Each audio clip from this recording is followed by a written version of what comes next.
Hello everyone and welcome to this video blog. As usual, this is not going to be a tutorial video or like an in-depth demo. This is just going to be me talking about a recent synthesizer acquisition freely in video blog form, with jump cuts. So what am I going to talk about? Well, as the title already suggests, I'm going to talk about Gotharman's Little Deformer 3. And, well, there is actually quite a lot to talk about, especially now that the third iteration of it is out. There has been the Little Deformer 1 and 2 already, so this product line is already running for a couple of years. But I think now with the third iteration, there's really just so much new stuff happening, and it's gotten so modern that, yeah, we really need to talk about this, and more people should talk about this. I'd like to structure this video blog the following way. First, let's look at the specifications of this box, because it offers a lot of features, and I think that different people will use it in different ways depending on their music studio context. After that, let's have a look at the hardware and also the hardware options of this product, because that's a little bit special too. And at the end then, we'll have a look at the user interface, because that also has some really interesting design choices, I think, and with a box that has so many features in such a tight space, I think knowing a bit more about how to actually work with it is quite important. Okay, so let's start right away with the specifications and what this little box actually is.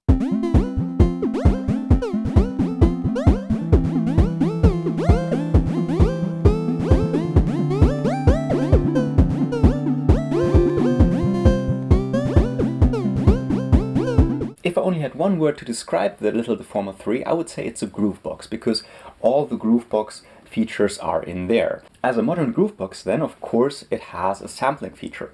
That means you can record external audio and then edit this audio as samples on the device with a graphical waveform editor, and then you can sequence the samples, mangle them with effects, and then of course output the samples through the audio output. Additionally, the Little Deformer 3 is also a multi-timbral synthesizer, which means you can program sounds from scratch with the built-in synthesizer engines. For example, you can create subtractive synthesizer sounds, there are FM synth capabilities in here, there are also drum synthesizers built in, you also have lots of modulation options, and you can even define your own microtuning scales on the device if you're not into traditional Western music scales. You can also use the Little Deformer 3 as an audio effects box. There are lots of effects on there. Of course, you have traditional stuff like a chorus, you have delays, you have a compressor, but there's also lots of granular or pitch shifting effects which really mangle your audio signals. That means you can just send your synthesizers through this box and control the effects on here either manually or with MIDI externally, and just use that like a big guitar pedal basically. And last but not least, the Little Deformer 3 also has sequencing capabilities. Of course it has to, being a groovebox. In each project or each preset, how it's called here, you have 16 different sequencer tracks, or that's actually note tracks. So you can sequence 16 different sounds or external instruments via MIDI with the device at the same time. Each of those 16 sequencer tracks can have up to 64 steps. But each track can be adjusted individually, so you can create polyrhythms very easily. There are also subtracks for each of those 16 note tracks. One, for example, for gate length, one for velocity, but there's also fun stuff like the note or step number. So you could program it to play step 5 at step 2.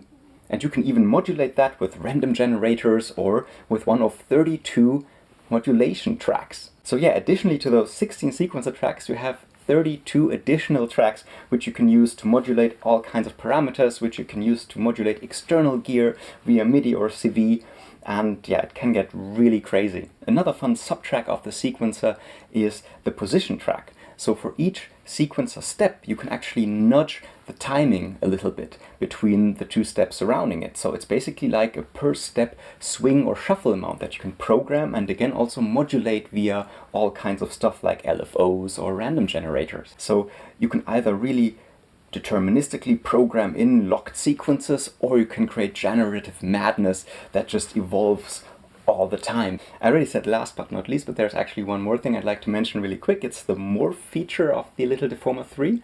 It's similar to what you find on the Octatrack with a little fader, which lets you slide or fade between two different parameter sets. So for example, on one side the fader could have an open filter, and then when you slide it to the other side it closes the filter or adds some other effects to your audio. Now the Little Deformer has something like that as well. So for each preset you have actually 2 layers, which you can completely individually program with different sounds and also different sequences. And then you have one morph knob for the audio portion, so you can actually morph between 2 different audio parameter sets. So you could morph waveforms or filter settings or effect settings. And then there's a second morph knob for the sequencer morphing. So you can morph between 2 different sequencer arrangements, and this can create incredibly rich and diverse sequencer variations from just 2 sequencer tracks that you have programmed in here. And this is great for performance because together with track muting and hands-on effects and modulation effects, you can now also change the sounds drastically just with one knob, and with the other knob you can change your rhythms. And that's just a lot of fun, and it's very easy to program actually. Okay, that's it for the specifications. There's a bunch more, of course, but for this video blog I think that's enough for now. Let's look at the hardware, because when you order a Little Deformer 3 from Gotharman in Denmark, you can actually specify certain hardware options. First, let's look at the thing though. At the front panel you have 8 parameter knobs, you have 3 knobs, 2 for morphing and 1 for volume. You have your sequencer start, stop and function knobs. You have 16 backlit knobs for your sequencer programming, like traditional step sequencer programming, of course. But you can also use that to switch menus really quickly. You have a touch screen, which is really handy. And then on the sides, on this device here, I have a USB port to load samples from a USB stick. Of course, on and off switch, 9 volt center positive power supply input, MIDI in, MIDI out. Left and right channel audio output. And on this side there are options. Usually you have 2 audio inputs on the Little Deformer 3, but this one has input and output boards installed. So on this one I actually have 6 audio inputs and 6 audio outputs. This is realized with stereo jacks in here. And there's also the CV expansion board installed with 4 CV inputs and 4 CV outputs, which can be freely configured. There's also a sample memory upgrade. We haven't talked about that actually. The sample memory is usually, I think, almost 100 minutes inside the device, and you can upgrade it to 200 minutes. And all of those 100 or 200 minutes are always accessible. So there's no need to load samples into your project inside the device. No, all of those 200 minutes are always just right there to use the samples without any loading. Like I already said, you can load samples via the USB stick, or you can just sample them directly from an audio input. Another really cool option on the hardware side when you order a Little Deformer 3, but also actually later on that you can install yourself, are filter boards, real analog filter boards. In this device I have 2 analog mini Prophet filter boards installed, which I can use to process the internal sounds or external sounds. Of course it also has digital filters built in, lots of them, and 2 per voice actually. So yeah, even without real analog filter boards, this thing already has lots of capabilities in shaping your waveforms. Another thing I'd like to talk about hardware-wise is actually about the power supply. Now, you can already see I'm running this untethered to the wall, so this is currently powered by a Harley Benton 9 volt power bank used for guitar pedals with just a polarity adapter here because this is center positive. So you can also just, take that on your vacation like I'm planning to do, or you can take it to the park or wherever you want, on the couch as well, and just play with it with mobile power. Now this power bank has 10,000 milliampere hours capacity, and I can run the Little Deformer 3 in this current fully spec'd version for I guess around 5 hours or so. If you don't have filter boards or other expansions installed, then you will get longer battery life from a power brick like that. But yeah, I think the power consumption is not too bad, and it's especially not too much for, USB power banks. Alright, now let's have a look at the user interface of the Little Deformer 3, and for that I'm just going to rearrange the camera real quick so you can get a better view of the front panel.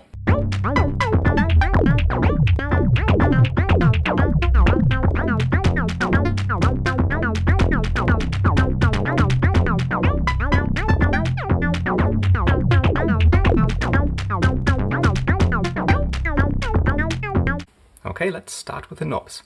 Up here, as I already mentioned, we have 2 morph knobs, one for sound morphing and one for sequence morphing.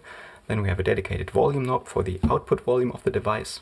And then below that there are 8 parameter knobs, which correspond to the current menu items that we're seeing. So for example, when I go into the oscillator setup, those 8 different knobs now correspond to those 8 different parameters on the menu. So this knob, for example, is used to morph our wave. This one is used for frequency modulation amount. This one is used for tuning, the top left pot is used for the top left parameter. So it's very quick and easy to work with the device. And it's actually how the Octatrack or other Electron gear works. A key difference here, though, to the Electron gear is that those are not encoders, so they don't just rotate forever. Those are potentiometers, which means they have a defined stop and end position. And of course, there are people who prefer encoders and there are people who prefer potentiometers. And I personally prefer the latter because with potentiometers, I have just defined values. And when I know that a certain value is at, 12 o'clock in the middle, then this will always be there. And I don't have to look at the parameter or a menu. I already know where I have to turn the knob. And of course, I can just feel that there's a stop, so I know I'll be at 0 or at the maximum value on the other side. And this is especially useful for the sequence and the sound morphing, because I can really just look at the knob and the knob position and see how much I'm currently changing my sound. Now, when we're not in a menu, so when we go out, exit and escape to this main screen, which is the performance screen and the preset select screen, we can also map these 8 knobs to certain parameters in our sound or sequence.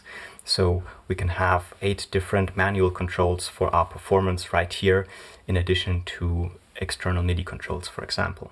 Below the knobs we have 4 function buttons. The first one is just a start and stop button for the sequence.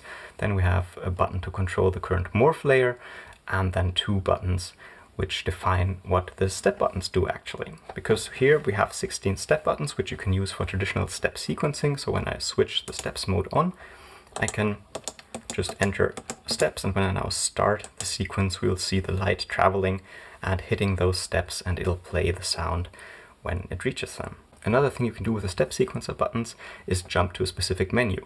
For this, you enable function mode, and then the small labels above the buttons will tell you where you'll jump. So, for example, into the currently selected parts oscillator menu or the filter menu. And some menus will have several sub-pages, and so you just have to press the same button to cycle through those pages. So it's very quickly actually to jump to a specific point without having to use a touchscreen. Now, of course, the touchscreen is a little bit small compared to modern phones and tablets, but I think it's still really well usable. The buttons are usually big enough so that you can very quickly switch between menus. And I think it's perfectly fine, and it's actually a good combination to have the potentiometers, the quick jump buttons, and the touchscreen as well, so you can just use whatever feels natural at any point in time. You also see that there's a touchscreen keyboard, which of course has very narrow keys at the moment, but you can actually make them bigger or even smaller, and that's great for just trying out sounds and sometimes even playing some simple melodies live. And you also have these keyboard controls at the bottom of many of the menus, so you can just quickly input a note and just to listen to what it sounds like. For example, here we have a sawtooth wave at the current part, so I can just press the keyboard and hear how that sounds. Okay, before I wrap this video up now, let's just create a very quick beat so that you can see the workflow of the Little Deformer 3, at least the basics. I'm currently on part 1. So the first sound of 16, which we can program, and let's just choose a kick drum sample. I'm just going to navigate there via the touchscreen. We go to oscillator selection, turn the mode to sample, and now on the sample screen we can simply select a kick drum. Yeah, like this for example. And using the step knobs, I can now simply program in the steps.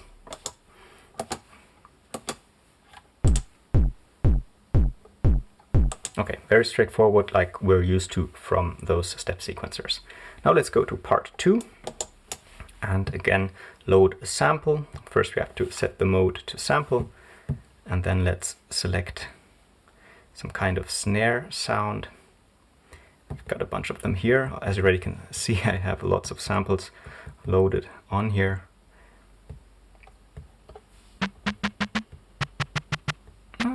That's fine. Okay, and again, we're already in the steps mode, so I can just add some steps.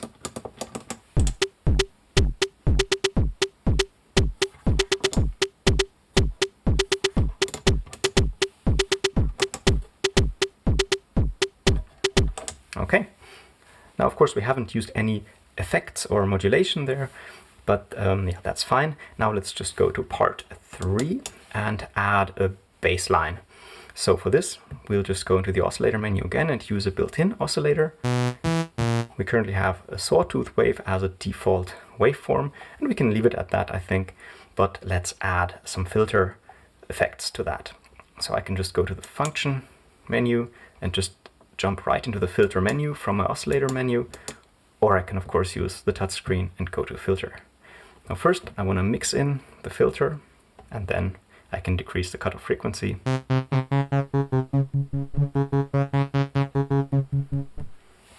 And now in the modulation page, I can set the modulation amount for cutoff frequency via the envelope 1 to maximum, and then I just quickly switch to the envelope mode to change the envelope to a logarithmic curve and play a little bit with the decay.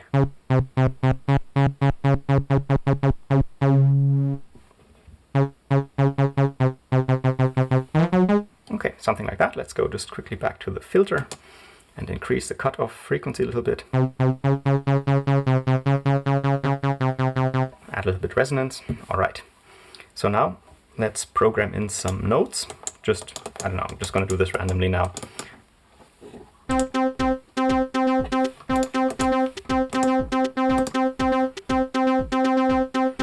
Okay, that's of course just the default C note, but we can now go into the sequencer, and if we switch to values, I can see the green bars are the steps which are active, and then I can just use my finger to draw a melody.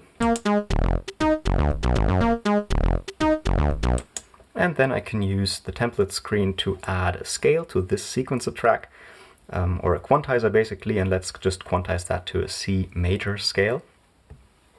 And let's listen to it again.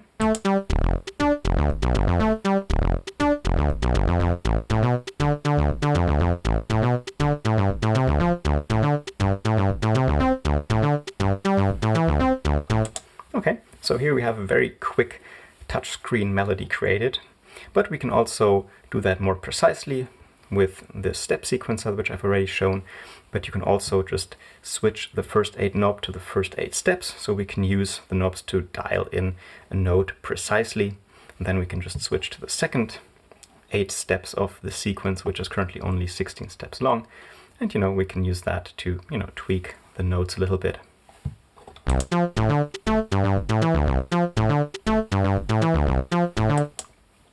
Alright, so here we've got a basic beat and bass line. And now for the last part, let's just add an effect real quick. Now effects are usually insert effects which you put on a bus. And there are 8 buses in the device which you can route audio to. And we're currently only using bus 1, which is going out of the left and right audio output. Now we can go to the effects menu via the touchscreen or also via the function buttons here. And let's choose an effect. Like I said, we have like traditional ones, but also weird ones. Yeah, let's use the glitch shift effect. This is now set on bus 1, which we're also on with our sounds. And then we go to the effects page, switch the effect on, and let's listen to how it sounds. Let's increase the mix.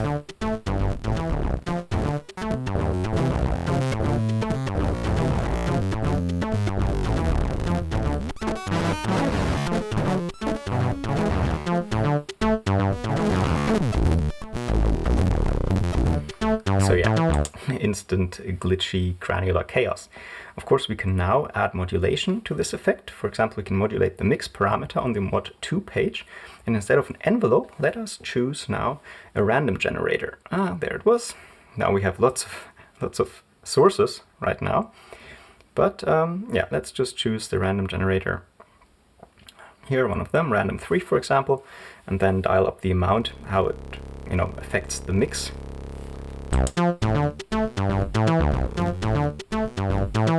And what's also very nice that you have those little bar graphs or VU meters to the right of many parameters. So here you can see the output of the random generator and how it affects our mix now.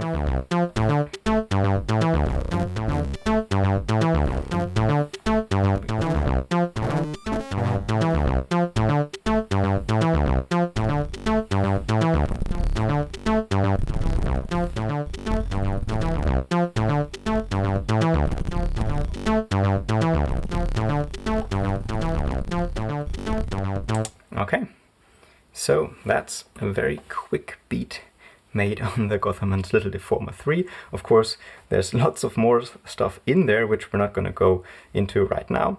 But yeah, let me know your questions in the comments below, and I can make a new video or answer them via text down there, or check out the Muffwiggler forums. There's also a Little Deformer 3 thread which is active, where Gotharman, the developer of these devices, also posts, so you can have some questions answered there as well. Check out the manual and the website, of course, and then see you soon in the next video here on YouTube with the Tuesday Night Machines. Thanks a lot, and goodbye.